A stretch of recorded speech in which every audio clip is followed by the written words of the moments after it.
금강경 5가의 종경 스님이 시를 썼는데, 보화비진 요망년이요. 우리는 삼신부라면 법신, 보신, 화신 이렇게 얘기합니다. 보신과 화신은 진짜가 아니요, 마침내 망년된 인연이다.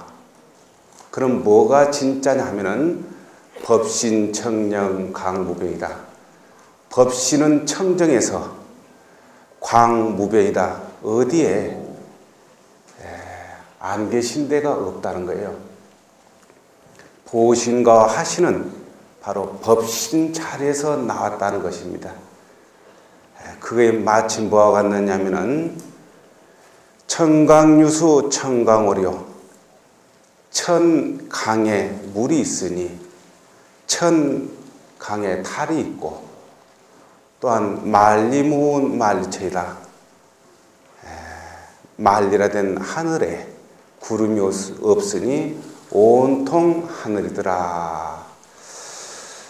오늘 그 일호법회가 부처님의 도화입니다. 부처님 도화라는 것은 부처님께서 중생을 제도하고 교화했다는 그러한 이 부처님의 말씀인데, 바로 부처님이, 우리 부처님은 절에는 수 없는 부처님이 있으며, 또한 부처님 법은 84,000가지 가지가지 법이 있습니다. 타 종교에 보면은 오직 한 분만 모시면 되고, 또한 아무것도 몰라도 오직 믿기만 하면 다 된다는데, 왜 불교에는 수많은 부처님이 많으시며 수많은 그러한 법문들이 가르침이 많는가? 이러한 것들이 오늘 일호법회의 이 주제가 돼서 부처님의 도화를 이렇게 주제로 해서 오늘 법문을 하게 됐습니다. 오늘은 지금 정초 기도 중에 많은 분들이 올 한 해를 잘 넘기고, 또한 다 각자의 소원이 있는 것들을 다 이루고자 지극정성으로 정초를, 기도를 드리는 지금 그러한 기간입니다. 지금 정초이기 때문에 내가 한 가지 법을 알려드릴까 합니다. 여러분들 돈 많이 벌고 싶죠? 올 한 해도? 경기도 안 좋고 그런다는데 돈을 벌고 싶은데 어떻게 하면 돈을 벌어지냐, 이제 그렇게 생각들 할 거예요. 오늘 여러분들이 일호법회에 오셨기 때문에 이런 얘기를 들을 수 있습니다.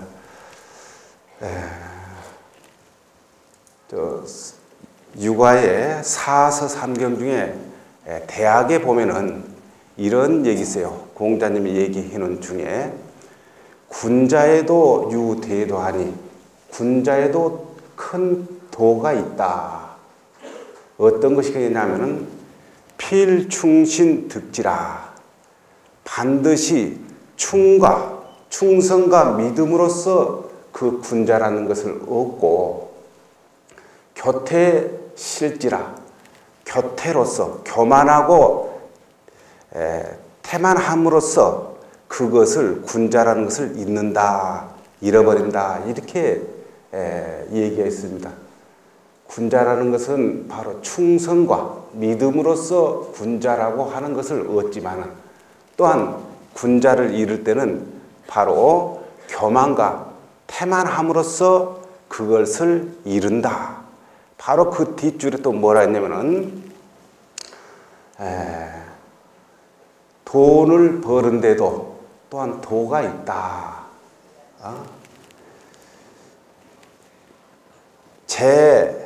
재유대도하니, 재물에도 또 길이 있으니, 큰 길이 있으니, 이제 잘 들으세요. 이건 정초라서 내가 특별히 해준 겁니다. 재물을 얻고자 할 때도, 득제할 때도 도가 있으니, 생지자 중하고, 식지자 과하며, 위지자 질하고, 용지자 서하면은 재물이 항상 족하리라 이렇게 나왔어요. 네 가지. 생지자 중하고 이 말은 뭐냐면은 생이라는 것은 돈을 막 벌고자 하는 사람들이 많고 집안에 돈 버는 사람이 많아야 돼요. 요즘 자식들 하나 둘밖에 안 나는데 이러면 안 되는 거라. 자식을 10이나 20명 나와가지고 다 나가서 돈을 벌어야 된 거예요.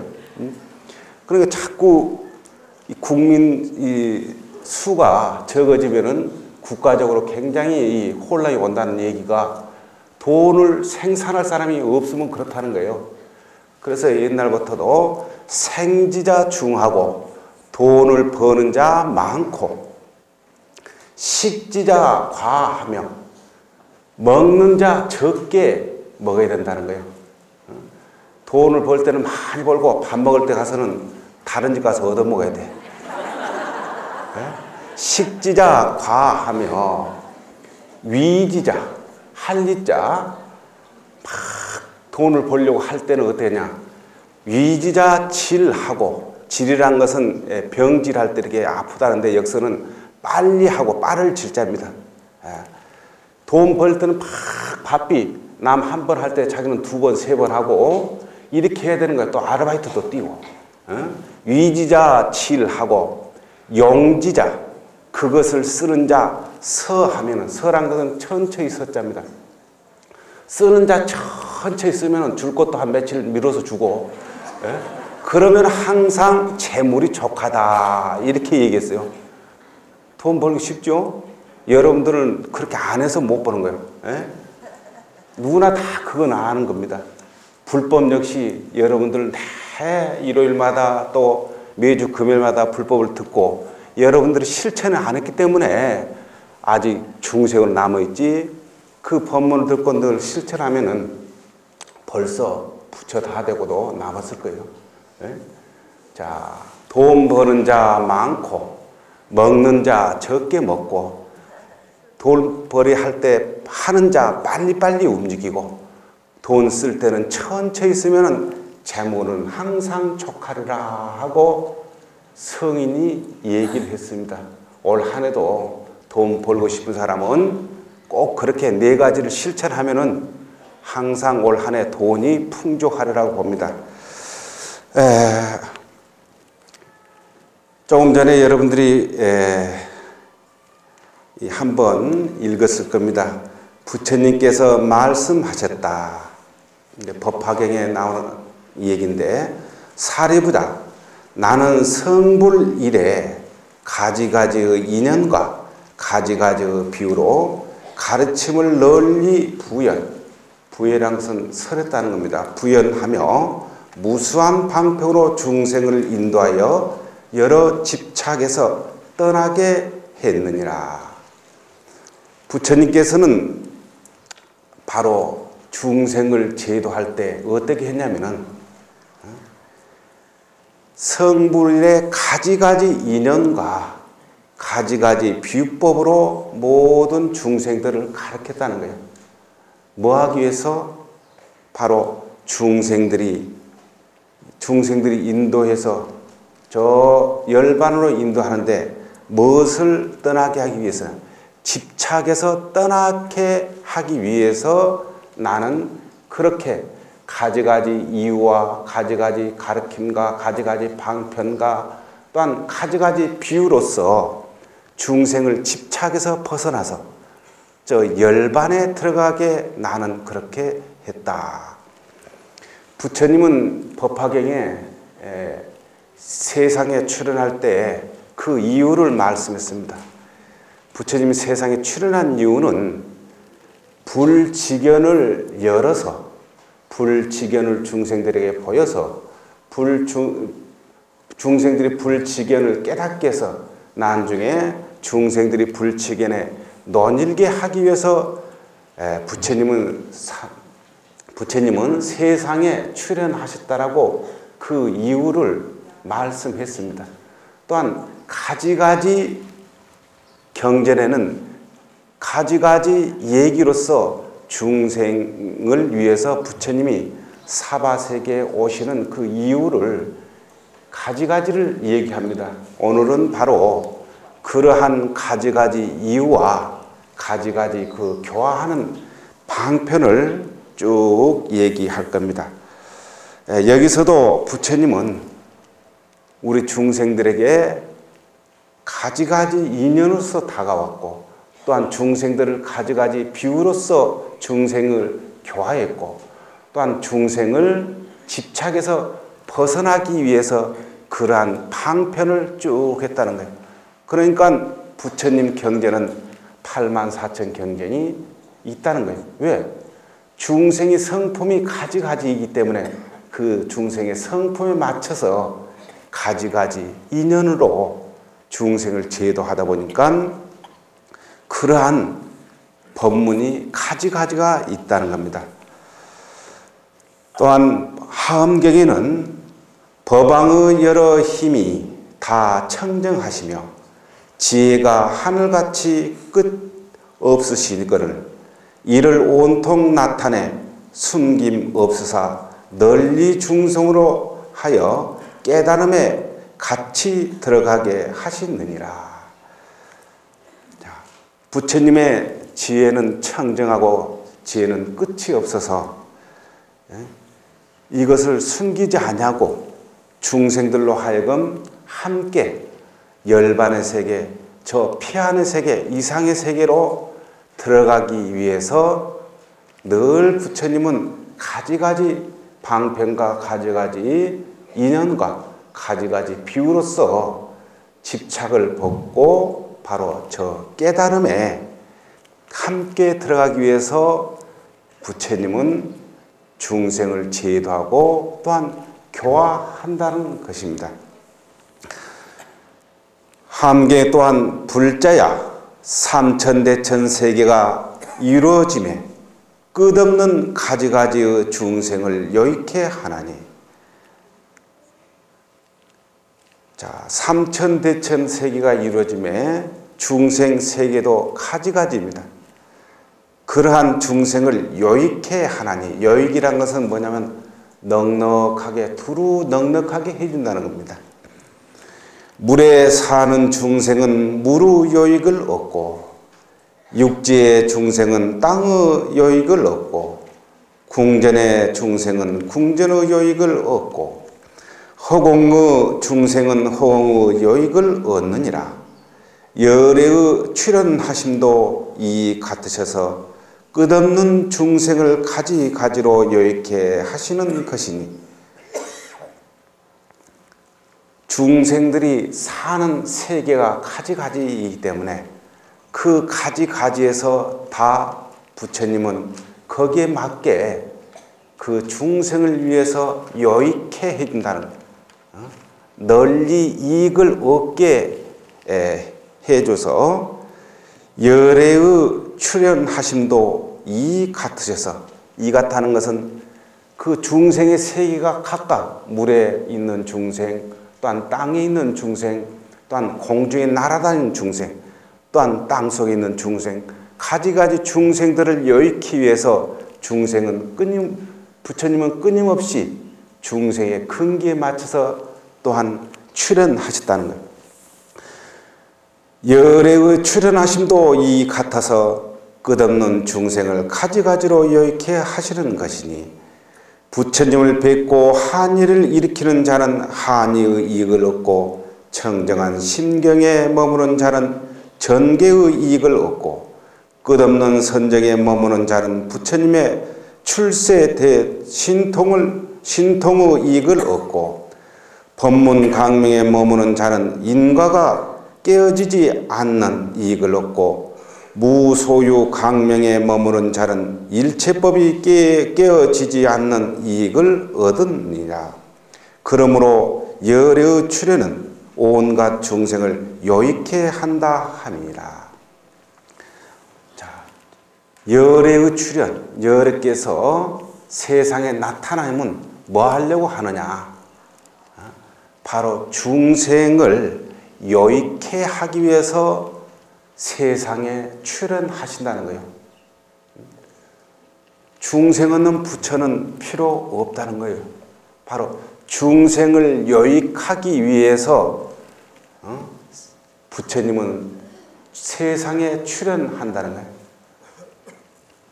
중생이 가지가지 공간이 다르기 때문에 그 공간에 맞춰서 부처님은 끊임없이 그 중생을 위해서 가지가지 방편으로 중생에게 널리 이익을 준다는 거예요.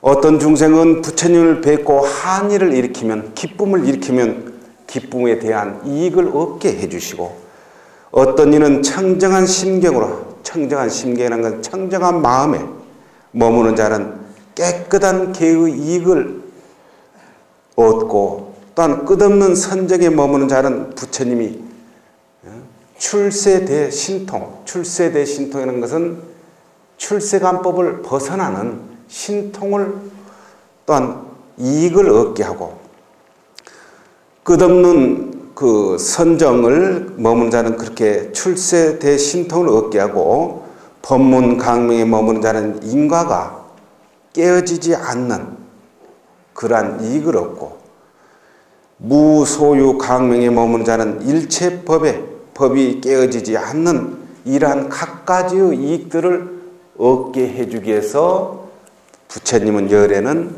바로 세상에 출현하셨다는 거예요. 그래서 부처님께서는 자신이 진리로 미욕을 떠나셨으므로 다른 사람도 미욕을 떠나게 하신다. 자신이 선정을 얻으셨으므로 다른 사람도 선정을 얻게 하신다. 자신이 피안에 건너갔었으므로 다른 사람도 피안에 건너게 하신다. 자신이 해탈하셨으므로 다른 사람도 해탈게 하신다. 자신이 멸도를 얻었으므로 다른 사람도 멸도를 얻게 하신다. 라고 장암경에 이렇게 말씀했습니다. 부처님 당신이 진리로 미욕을 떠났으므로 모든 중생에게 미욕을 벗어라, 미욕을 버려라, 무명을 벗어라 라고 말씀하셨고, 또한 자신이 선정을 얻었으므로, 선정을 닦아서 선정을 얻었으므로 다른 사람에게도 또한 선정을 말씀했고, 또한 자신이 피안에 건너갔었으므로 다른 사람도 피안에 건너게 하신다. 피안이라는 것은 저 열반세계, 이상의 세계, 도피아이라고 하죠. 바람일다. 저 세계에 이르자라고. 왜? 당신이 진리로서 미욕을 벗어났고, 또한 선정을 닦아서, 또한 저 바람일다. 저 피안에 이르기 때문에 중생들에게 늘 미욕을 버려라, 또한 선정을 닦아라, 또한 피안에 이르러라, 또한 자신이 해탈하셨으므로 다른 사람도 해탈게 하신다. 당신이 해탈했으므로 해탈이 이렇다, 열반의 덕이 이렇다, 상나가정이다 하면서 중생을 끊임없이 이익을 주기 위해서 그렇게 해라 해라고 늘 교화하신다는 거예요. 자신이 멸도를 얻었으므로 다른 사람도 멸도를 얻게 하시다. 당신이 이런 것을 안 해봤으면 우리 중생에게 그런 말씀을 할 수가 없습니다. 그러나 당신이 그러한 경지를 다 얻었기 때문에 중생들에게 늘 유익하게 하기 위해서, 중생에게 이익을 주기 위해서 미욕을 버려라, 선정을 닦아라, 또한 열반에 저 피안에 이르러라, 또한 해탈을 얻어라, 또한 멸도를 얻어라라고 늘 그렇게 항상 우리들에게 교화의 말씀을 하신다는 겁니다. 또한 다른 경전에는 또 이렇게 말씀하셨습니다. 문수사리야, 열애는 중생들을 가 없이 여기시는 까닭에 세상에 나타나시며 중생들을 이롭게 하기 위해 세상에 나타나시며 중생들을 안락해 하기 위해 세상에 나타나신다. 중생들의 종성과 소원의 차별이 있어 각기 같지 않으므로 여러께서 그 소망을 따라 각가지 상호 몸을 나타내서 설법 교하여 불법 속에 들어가 도를 성취케 하시느니라. 여기도 조금 전에 얘기했듯이 부처님이 세상에 출현하신 그 이유겠죠. 열애는 중생을 가 없이 여기시는 까닭에 세상에 나타나시다. 늘 중생이 불쌍하기 때문에 대자비로서 불쌍하신 중생을 어여삐 여긴 까닭으로 세상에 출현하셨다는 거예요. 중생들을 이롭게 하기 위해서 세상에 나타나시다. 중생들에게 이익을 주기 위해서 앞에 얘기했듯이 중생들아 미혹을 버려라. 그 미혹 때문에 우리는 가지가지 탐욕을 일으켜서 가지가지 고통 속에 살기 때문에 그 미혹, 무명을 버려야만이 저 이상의 열반세계에 도달해서 즐거운 낙을 얻을 것이라고 늘 중생들에게 이롭게 하기 위해서 이 사바세계 또한 세상에 출현하셨다는 겁니다. 중생들을 안락해 하기 위해서 세상에 나타나시다. 중생의 안락, 우리 중생들은 늘 고해에서 살게 됩니다. 왜 중생이 윤회하느냐 하고 물으면은 원각경에서는 이렇게 얘기했어요. 윤회의 본질은 뭐냐면은 탐욕입니다. 우리가 왜 육도를 윤회하는가? 지옥, 아기, 축생, 아수라, 인간, 천상을 윤회하느냐? 그 근본은 탐욕이라는 거예요. 탐욕. 이 탐욕 때문에 우리들은 끊임없는 가지가지 업을 짓게 됩니다. 이 가지가지 업 때문에 결국 우리는 윤회를 하게 된다는 거예요. 이 탐욕이 결국 무엇을 또 만들어내냐면 고를 만들어낸 거예요. 결국 이 탐욕의 근본은 바로 무지, 무명 때문에 탐욕을 일으키고 탐지치, 삼독을 일으킨다는 거예요. 그래서 앞에서 얘기했듯이 부처님은 미욕을 버려라, 또한 선정을 닦아라, 또한 피안에 이르러라, 또한 열발 해탈을 해라, 또한 멸도를 해라라고 늘 우리 중생들에게 이익을 주기 위해서 또한 안락을 주기 위해서 이 세상에 태어났다는 것입니다. 중생들의 종성과 소원의 차별이 있어 각기 같지 않으므로 중생의 종성이라는 것은 뭐냐면 중생의 종류가 몇 종류냐면은 금강에서는 크게 10가지입니다. 태로도 나고 알로도 나고 습기로도 나고 또한 화연해서도 나고 또한 몸이 있는 거와 몸이 없는 거와 생각이 있는 거와 생각이 없는 거와 생각이 있는 것도 아니고 생각이 없는 것도 아닌 이러한 10가지 중생들이 크게는 있다. 태로도 태어난 것도 각각 많죠. 소도 있고 말도 있고 사람도 있고 가지가지 중생이 있는 거예요. 알로서도 수많은 중생이 있고 그러나 크게 금강경에서는 10종류가 있다는 거예요. 이 중생의 성품도 또한 가지가지고 또한 중생이 바라는 바 소원의 차별이 있어 각기 같지 않으므로 여래께서는 그 소망을 따라 각가지 상호 몸을 나타내서 설법 교하여 그들에게 불법 속에 들어가 도를 성취케 하시니라. 그래서 불교에는 부처님이 수많은 부처님이 계신다는 거예요. 왜? 중생의 종성이 각각이고 중생이 또한 소원하는 바가 가지가지 있기 때문에 중생의 근기에 맞춰서 때로는 아픈 자에게는 약사여러비 또한 극락세계에 가고자 하는 사람에게는 아미타불 여러 가지 중생이 필요한 근기에 맞춰서 하다 보니까 가지가지 부처님이 계시고 또한 가지가지 중생의 근기에 따라서 설법하다 보니까 가지가지 법이 설어지게 된다는 겁니다. 그러나 이러한 가지가지는 결국 뭐하기 위해서 그러느냐?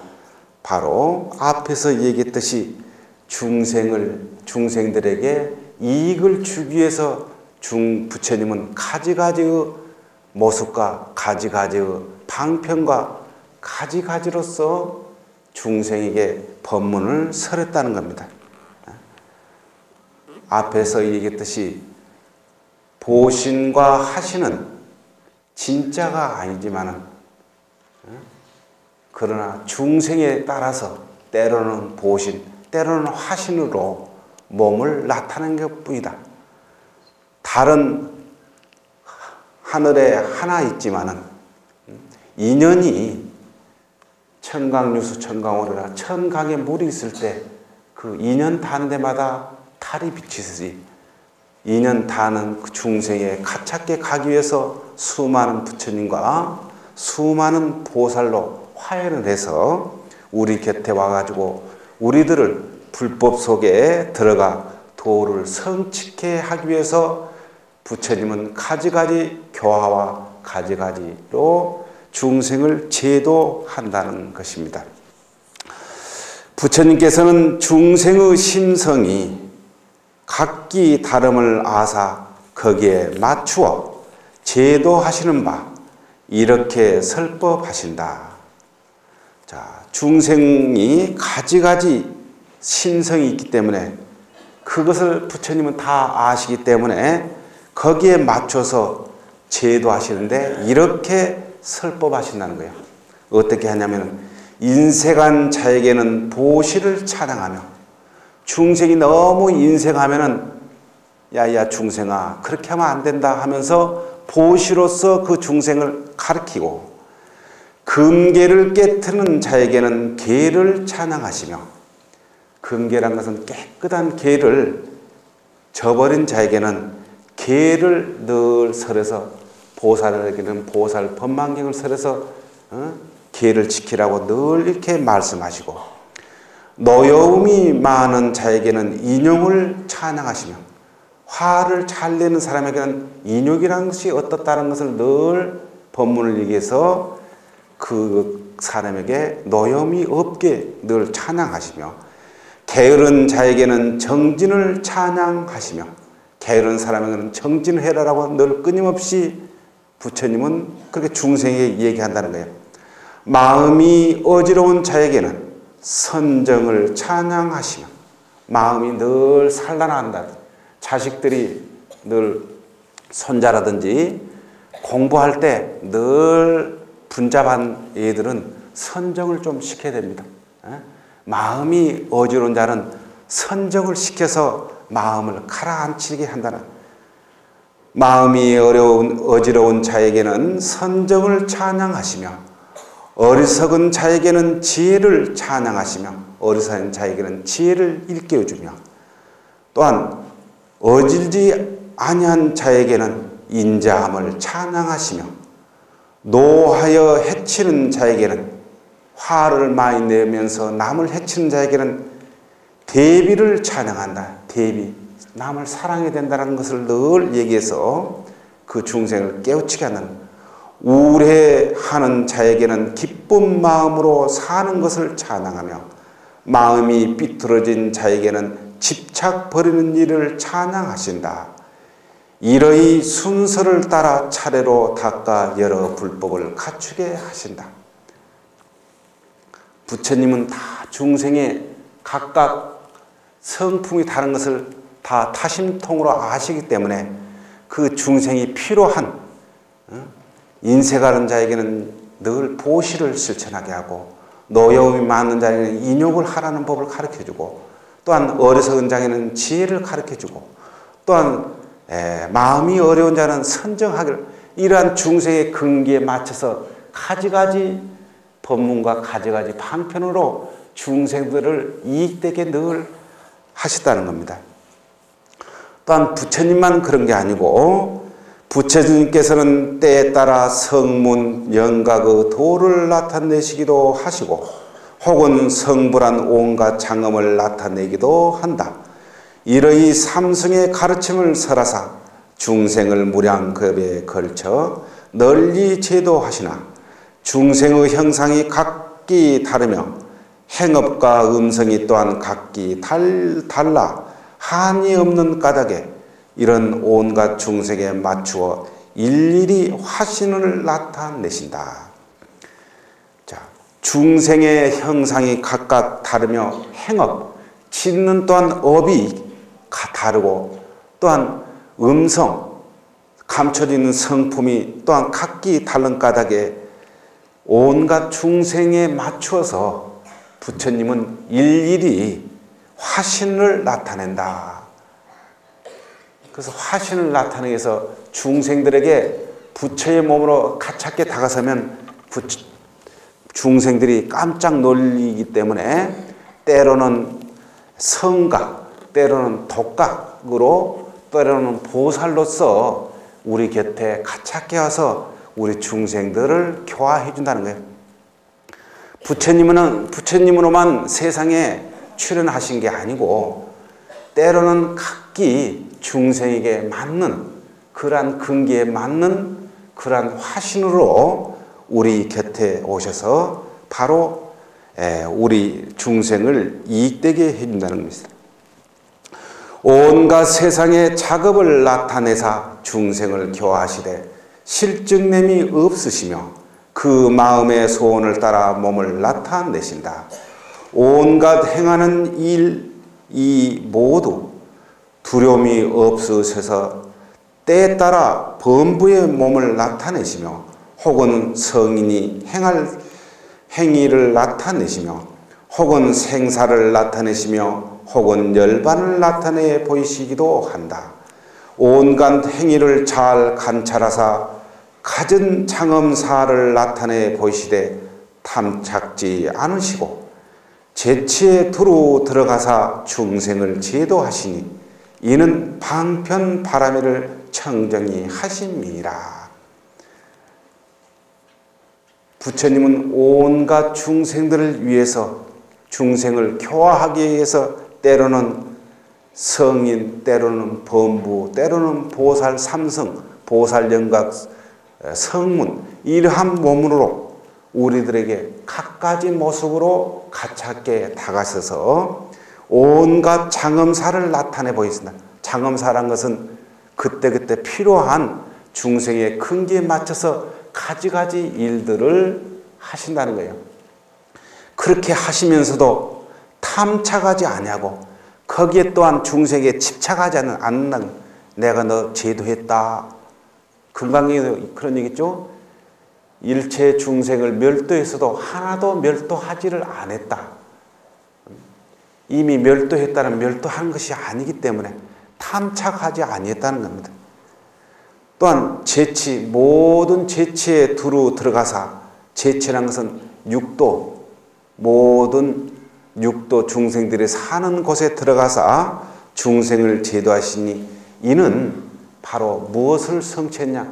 방편파냐 바라미를 청정히 행했다. 방편, 중생을 제도하기 위해서 그 몸을 놔두어서 가깝게 방편으로 바라미를 청정히 행했다는 것입니다. 다 이러한 것들은 우리 중생을 이익되게 하기 위해서 또한 중생의 근기에 맞춰서 우리들에게 제일 가깝게 오신 겁니다. 대승불교에서는 바로 그 주인공이 다 바로 보살입니다. 우리는 보살로서 우리에게 가깝게 와서 가지가지 보살 육도 그러한 바람일다를 늘 실천하라고 우리 곁에 오는데 지금부터는 이제 보살로서 이렇게 부처님이 세상에 출현하신데 보살은 과연 어떻게 마음을 가져야 되며 그런 것을 행해야 되냐 하면은 보살은 중생의 능력을 알며 그들의 인연을 알며 그들의 마음의 움직임을 알며 그 바라는 바를 알아서 가르침을 설한다. 보살은 중생의 능력을 알며 그들의 인연이 어떻게 생긴 줄 알며 그들의 마음, 씀씀이를 알며 또한 중생이 바라는 소원을 알아서 바로 알맞게 가르쳐 설한다는 것입니다. 탐욕 많은 사람에게는 그것의 부정함을 설하고 탐욕이 많은 사람은 그 탐욕이 어쩌다는 것을 설해주고 성내기를 잘하는 사람에게는 대비를 설해주시며 아까 앞에서도 부처님도 그렇게 했지만 보살 역시도 또한 중생의 가지가지 성품과 가지가지 마음과 가지가지 인연을 다 알기 때문에 성내기를 잘하는 사람에게는 대비 자비를 가르쳐 주신다. 매우 어리석은 사람에게는 부지런히 온갖 사물을 관찰하도록 가르친다. 삼독이 많은 사람에게는 승지의 법문을 성취케 한다. 생사를 즐기는 자에게는 삼고를 설한다. 생사를 윤회하기를 좋아하는 자는 윤회라는 것은 어떤 고통이 있다는 것을 가르쳐 준다는 겁니다. 모든 것에 있다라고 집착하는 사람에게는 공의 이치를 설한다. 뭐가 있다, 영원하다 이런 것은 이러한 자들에게는 중생들에게는 모든 것은 제법 공상이라고 반야신경에도 늘 얘기했듯이 그러한 중생들에게 그러한 공사상을 이치를 설하며 게으른 사람에게는 크게 정진할 것을 설한다. 아만을 지닌 사람에게는 평등의 이치를 설한다. 아첨을 잘하는 사람에게는 보살심을 설한다. 마음이 곱고 깨달음을 바라는 사람에게는 자세히 설하여 성취케 한다. 바로 보살들도 부처님이 중생에게 유익하기 위해서 중생의 근기에 맞춰서 보살로서 또한 우리 곁에 오는데 보살 몸으로서 오되 중생의 그러한 인연과 그러한 마음과 가지가지를 알기 때문에 중생의 가지가지 그 중생에 맞춰서 가지가지 설법을 보살도 또한 해준다는 것입니다. 자, 선남자야 보살법사의 행에 관한 10가지 비유가 있느니라. 자, 지금부터는 한번 잘 들어볼 필요가 있습니다. 보살법사에는 10가지 비유가 있다. 보살이 법을 이렇게 가르쳐 주는데 그 보살법사에는 10가지 성품이 이렇게 있는데 첫 번째는 대지의 성품이다. 대지, 땅과 같은 성품이다. 대지는 그 성품이 평등하여 온갖 중생을 업고 있건만 중생의 보온을 바라는 일이 없다. 보살법사도 저 대지와 같다. 그 마음이 평등하여 온갖 중생을 업고 있으면서도 중생의 보온을 바라지 않는다. 보살이 중생을 이렇게 제도하는데 그 성품이 뭐와 같느냐? 대지와 같다는 거예요. 대지. 땅이라는 것은 평등합니다. 온갖 중생이 땅에서 다 자라게 하는 거예요. 땅이 너는 미우니까 너는 못 자라게 하고 너는 이쁘니까 잘 자라게 이렇게 하지 않는다는 거예요. 땅이라는 것은 어떠한 중생도 똑같이 평등함을 가지고 있다는 거예요. 보살 법사도 어느 중생은 미워서 덜 해주고 어느 중생은 이쁘니까 더 설법해 주지 않는다는 거예요. 보살 법사가 성품이 대지와 같다는 그러한 평등함을 가지고 있다는 거예요. 중생을 얻고 있건만 또한 중생에게 보온을 바라는 일이 없다. 중생의 보호이라는 것은 갚을 보자 은행 은자. 나는 이렇게 해줬으니까 너는 어떻게 갚아야 돼. 이러한 마음이 없다는 거예요. 이게 뭐냐? 보살 법사라는 거예요. 보살의 중생을 제도할 때 이런 마음을 가지고 한다는 거예요. 어떤 중생이든지 다 평등하게 대해주고 또한 그 평등하게 대해주되 또한 조건을 걸어서 어떻게 내가 이만큼 해줄게 너는 어떻게 해달라는 그러한 중생의 보온을 바라지 않는다는 것입니다. 보살법사도 돼지와 같아 그 마음이 평등하여 온갖 중생을 얻고 있으면서도 중생에게 바라는 것이 없다 이 말이에요. 두 번째는 뭐와 같냐면 대수와 같다는 거예요. 성품이. 대수는 항상 큰 물입니다. 대수는 그 본성이 널리 침투하여 온갖 것을 적셔 다 무성케 하건만 그들의 보온을 바라지 않는다. 보살법사도 또한 이러하다. 자기의 공덕으로 중생을 이롭게 해서 다 패랑케 하면서도 중생의 보온을 바라지 않는다. 두 번째는 보살법사는 바로 큰 물과 같다는 거예요. 물은 모든 것을 적시는 그러한 성품이 있다는 거예요. 중생을 마음이 마른 중생을 넉넉하게 적셔주는데, 적셔서 마음이 풍족하게 이렇게 해준대. 또한 그들에게 무엇을 바라는 마음, 보온하는 마음이 없다는 거예요. 보살법사도 또한 그러하다. 자기의 공덕으로 중생을 이롭게 해서 다 편안케 하면서도 중생에게 보온을 바라지 않는다. 자기의 공덕으로, 물이라는 것은 다른 모든 식물을 축축하게 키워주지만은 물이라는 것은 내가 이렇게 키워줬기 때문에 너는 뭐 과일을 나한테 줘 이렇게 하지 않는다는 거예요. 그게 마치 보살이 중생을 넉넉히 해줄 때 또한 중생에게 그러한 바람이 없다는 거예요. 보온을 바라고 하는 게 없다는 겁니다. 세 번째는 불의 성품이다. 불의 성질은 온갖 가해를 성숙케 하건만 그것들에게 바라는 바가 없다. 보살법사도 또한 이러하다. 자기의 공덕 지혜로 온갖 중생의 선근의 과일을 성숙케 하면서도 중생의 보온을 바라지 않는다. 보살법사도 바로 불이 모든 것을 성숙, 익어가게 하듯이 햇볕이 모든 곡식을 익어가게 하듯이 그렇게 우리 중생들에게 마음에 그러한 것들을 성품을 익어가게 하지만 또한 그것을 바라지 않는다는 겁니다. 이것이 뭐가 같느냐? 불의 성품과 같다는 겁니다.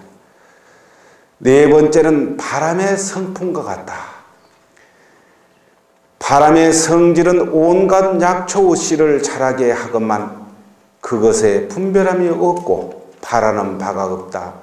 보살법사도 또한 이러하다. 온갖 중생의 법신을 증장케 하면서도 중생의 보온을 바라지 않는다. 바람의 성질은 온갖 약초의 씨를 자라게 한다는 거예요.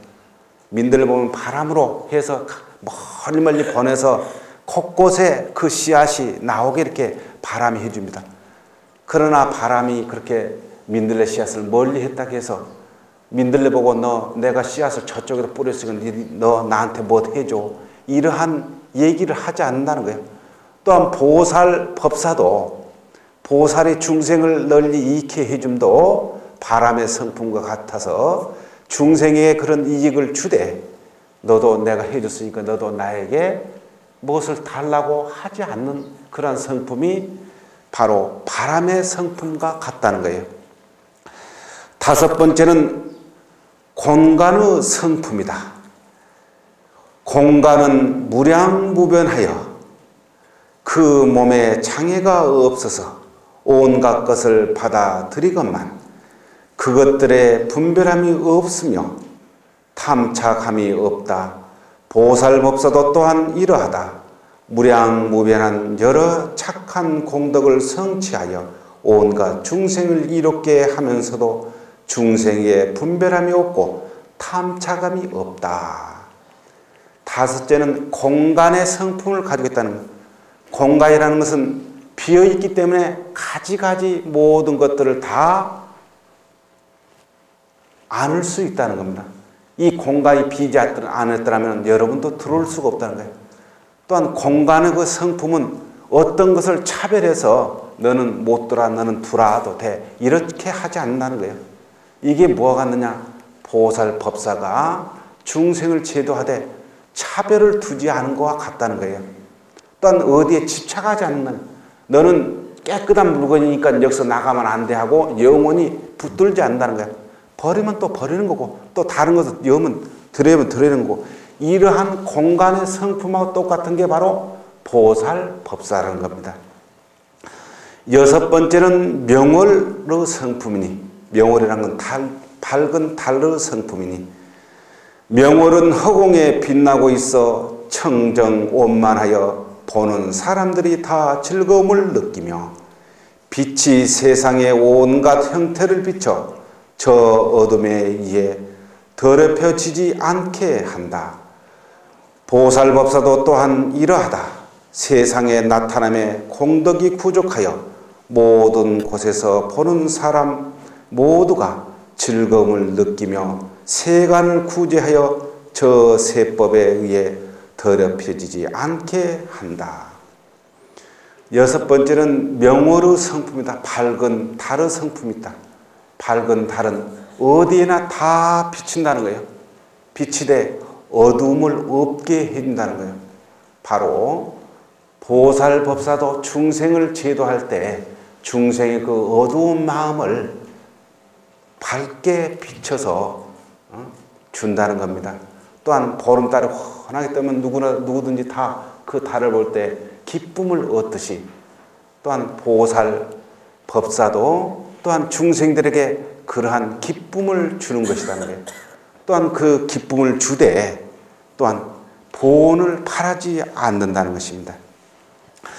자, 일곱 번째는 해의 성품을 가지고 있다는 거예요. 해가 뜨면 빛이 두루비쳐 온갖 어둠을 깨고 가림이 없어서 모든 중생의 짓는 바 사업을 다 이루게 한다. 보살법사도 또한 이러하다. 세상에 나타나 중생들의 무명의 어둠을 깨고 지혜의 빛으로 널리 비춰 중생의 갖가지 선근을 다 증장케 하신다. 일곱 번째는 해의 성품과 같다는 거예요. 해가 뜨면 온 세상을 비춰서 어둠을 사라지게 하는 것이 바로 법사가 중생들에게 법을 설해서 중생의 어두운 그 무명을 싹 없애고 밝은 지혜를 키워나가게 하는 것이 바로 해의 성품과 같다는 거예요. 보살법사의 성품이 그렇다는 겁니다. 또 여덟 번째는 뭐냐? 배의 성품이다.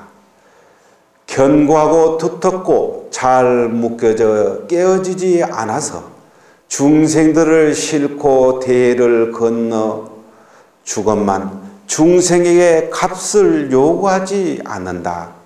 보살법사도 또한 이러하다. 지혜를 두터움을 이루고 여러 바라밀로 견고함을 이루고 대비로 잘 묶는 작용을 하여 중생들을 싣고 생사의 대를 건너 주고만 중생에게 값을 요구하지 않는다. 보살법사는 성품이 또 뭐가 같냐? 배와 같다는 거예요. 배가 튼튼해서 여러 중생들을 싣고 대를 건네서 저 바라밀다를 이르게 한다는 거예요. 이상의 세계. 그러나 또한 배는 그 중생들에게 뱃삭을 내놓지 않는다는 거예요. 뱃삭은 주인이 받으려고 하지, 배 그 자체는 중생을 싣고 저 언덕에 다다르게 해도 배는 그 중생을 싣고 가도 뱃삭을 내놓으라 하지 않는다는 거예요. 바로 그것이 보살법사와 같다는 겁니다. 중생을 싣고 생사의 대를 건너주고만 중생에게 값을 요구하지 않는다. 배는 바로 중생에게 실어준 값을 내놓으라 하지 않는다는 거예요. 이게 바로 보살법사가 중생을 제도하는 것도 또한 그러한 성품이다.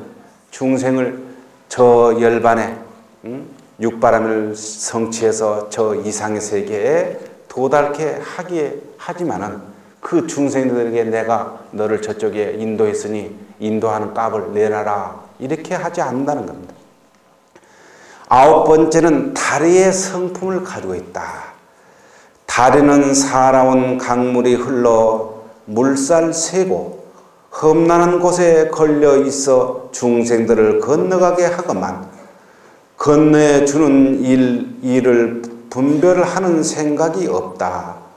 보살법사도 또한 이러하다 번뇌의 살아온 강물이 세차게 흐르고 건너기 어려워 험난하고 두렵기 짝이 없는 도중에 길 가운데 큰 다리가 되어 걸려 있어서 중생을 평등히 건너게 하여 해탈의 즐거움을 주면서도 구제한 것에 대해 분별하는 마음이 없다. 다리라는 것은 다리의 성품은 이 강에서 저 강으로 건너가게 하는 건데 바로 보살법사도 중생의 다리가 되어서 중생들을 저 언덕에 다다르게 해주지만은 이 다리는 어떤 중생을 도둑질했기 때문에 너는 뭐다 어떤 중생이 이쁘니까 건네가 이렇게 하지 않는다는 거예요. 거기에 건네가는 중생은 누구든지 평등한 마음을 가지고 있다는 거예요.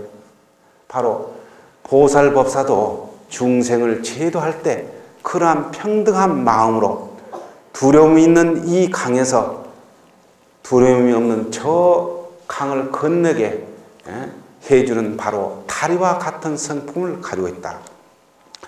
열 번째는 큰 등불과 같은 성품을 가지고 있다는 것입니다. 열 번째는 큰 등불은 방 안의 모든 어둠을 다 비치건만 내가 비쳤다니 비치는 것은 내 작용이라니 하는 생각이 없다. 보살법사도 또한 이러하다. 무명의 어두운 방에 지혜의 등불을 켜서 온갖 중생을 평등히 두루 비추면서도 내가 비치느니 비친 것은 나의 작용이니 하는 마음이 없다. 이것이 10가지 바로 보살법사를 비유하는 것이다. 10번째 보살법사는 바로 큰 등불과 같다는 거예요. 큰 등불이 방에 켜질 때 그 안에 있는 어둠은 자연적으로 없어진 것입니다. 그렇다고 그 등불이 내가 비쳤느니 내가 비치는 작용이니 이렇게 하지 않는다는 거예요. 그냥 다만 등불은 빛을 뿐이라는 겁니다. 중생을 보살에 제도하되 중생을 내가 다 제도했느니 또한 너는 내가 제도했다. 나의 작용을 받았다. 이런 마음을 내지 않는 것이 바로 보살법사라는 거예요. 여러분들이 나보다 못한 후배라든지 나보다 못한 중생을 위해서 여러분들이 보살법사가 될 때도 이러한 10가지 늘 성품, 마음을 가지고 있어야 된다는 거예요. 내가 했으니까 너는 나에게 그러한 것을 갚아야 돼. 보온을 갚아야 돼. 또한 내가 이렇게 했기 때문에 너는 나한테 어떻게 해줘야 돼. 이러한 마음이 있을 때는 이건 보살 마음이 아니다는 것을. 금강경에도 보살의 마음은 청정한 마음이라. 청정의 힘이 바로 보살의 마음이라는 거예요. 여기서는 바로 보살의 마음은 평등한, 차별이 없고 또한 집착이 없는 그 마음이 보살의 마음입니다. 올 한 해도 여러분들은 열심히 또한 보살행을 실천하고 또한 부처님의 가르침을 따라서 보살도를 실천하겠지만은 과거에 부처님은 보살행을 할 때 이런 행을 했다고 대비경에 이렇게 한 예를 드러났습니다. 부처님께서 말씀하셨다. 내가 과거세의 상인이었을 때의 일이다. 여러 상인들과 함께 보배를 취하기 위해 바다에 갔다. 그리하여 많은 보배를 얻어 배를 타고 돌아오는데 배가 바다 가운데에서 갑자기 파괴되는 바람에 탔던 사람들을 들은 표류하기도 하고 익사하기도 했다. 요즘 바람이 많이 불어서 엊그저께도 뭐 동해안이나 저 서해 쪽에 이렇게 배가 익사사고가 이렇게 생기고 그런데 부처님 당시에 과거의 부처님 행을 할 때도 또한 보배를 얻기 위해서 저 멀리 갔다 보배를 많이 얻어서 배를 타고 오다 바다 한 가운데에서 그 배가 풍랑에 만나서 전복이 돼가지고 익사를 했다는 거예요. 어떤 사람은 표류를 하게 되고 어떤 사람은 빠져서 죽기도 했다는 거예요. 그때 나는 불황에 의지해 있었으므로 무사히 바다를 건널 수 있는 처지였다. 불황이라는 것은 보트입니다. 개인에게 주부, 이 보트, 불황. 이 불황이라는 것은 이 뜰부자, 이 주머니 낭자입니다. 불황을 의지했으므로 무사히 바다를 건널 수 있는 처지였다는 거예요. 그런데 물에 떠 있던 5 상인이 나를 향해 구원을 청했다. 불황은 하나인데 상인은 5, 도저히 함께 살아날 수가 없는 일이었다. 그래서 나는 그들에게 말했다. 자, 배가 전복돼 가지고 있는데 여러 사람이 표류를 하고 또한 죽고 있는데 당신은 마치 그 조그만 주부 보트가 있어 그걸 잡았는데 그것은 단지 한 사람만 목숨을 살 수 있는 그러한 그 주부였다는 거예요. 그런데 주위에 있던 5 상인이 서로 자기를 구해주라고 이렇게 막 아우성을 쳤다는 겁니다. 그래서 그들에게 말했다. 당신들은 걱정하지 마십시오. 내가 무사히 바다를 건너게 해드리겠으니 모두 내 몸을 단단히 잡으십시오. 그들은 내 등에 타기도 하고 내 어깨를 안기도 하고 더러는 다리를 붙잡기도 했다. 이때 나는 차고 있던 날카로운 칼을 뽑아 내 목숨을 끊었고 그들은 내 시체에 매달려 육지에 닿을 수 있었다. 불황은 한 사람밖에 탈 수 없는데 당시 잡고 있었으나 주위에 상인들이 5 상인들이 자기를 살려달라 하니까 걱정하지 말라. 내 몸을 다 의지해라 하니까 어떤 사람은 등에 올라탄 사람이 있는가 하면은 어떤 사람은 다리 팔을 잡고 5 명이 이렇게 잡았는데 당신은 몸에 있던 칼을 뽑아서 자기 목숨을 끊고 5 사람을 구해서 그 사람들은 무사히 육지에 다다르게 됐다는 겁니다. 이게 부처님 과거생 본생담에 나오는 얘기입니다.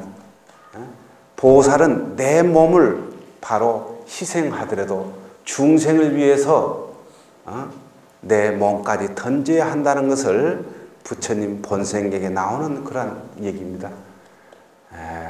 바로 올 한 해도 여러분들도 나만 잘 살아야 돼, 나만 잘 돼야 돼 이렇게 하지 말고 우리들은 불제자이기 때문에 함께 더불어 사는 세상, 또한 내가 좀 뭐 부족하더라도 다른 사람에게 이익을 주는, 요익을 줄 수 있는 그러한 불자가 됐으면 하는 바라면서 오늘 부처님의 도화, 부처님께서는 중생을 제도하시고 교화하실 때 어떠한 마음으로 했는가 라는 것을 가지고서 오늘 이로법회이겠습니다.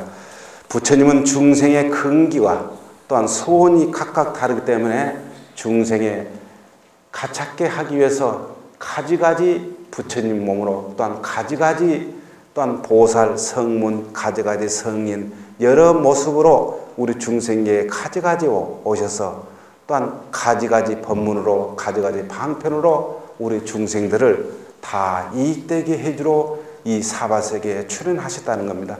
또한 여러분들도 이러한 부처님과 같은 그러한 마음으로 올 한 해 보살행을 실천해서 여러분들도 함께 다 부처를 이루었으면 하는 바람입니다.